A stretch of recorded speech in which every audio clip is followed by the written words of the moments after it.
Hey guys, Pastor James here, continuing our journey in the centrality of the cross and counseling. This week I want to talk about the bruised heel in Genesis 3:15.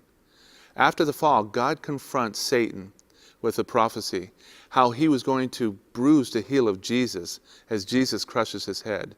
Well, this was the cross.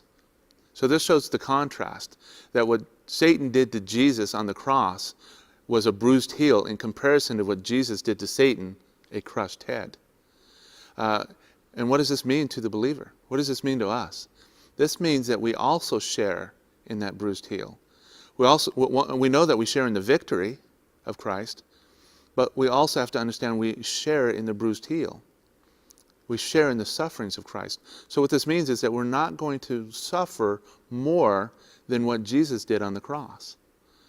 And so when Paul talks about being pressed in on all sides but not crushed, struck down but not destroyed, persecuted but not forsaken. These are all bruised heels. And so in counseling, what we need to do is what we do predominantly is run away from our pain. We are trying to run away from the suffering. And in counseling, I think we're called to lead them to our suffering, lead them to our pain, because that's where our dependence on God is made real. But the only way we can do that is understanding as a counselor or as a shepherd or as even a believer, is that we can go to our sufferings, we can go to our pain because it's a bruised heel in comparison to a crushed head.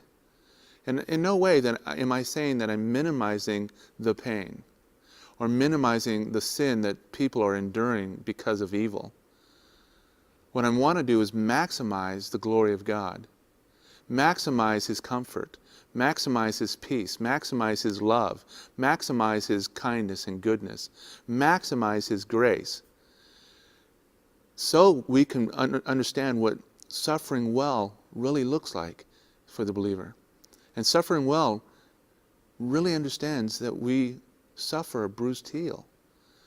And so that people that sin against us and people that are trying to hurt us, they cannot, because we belong to Christ Jesus.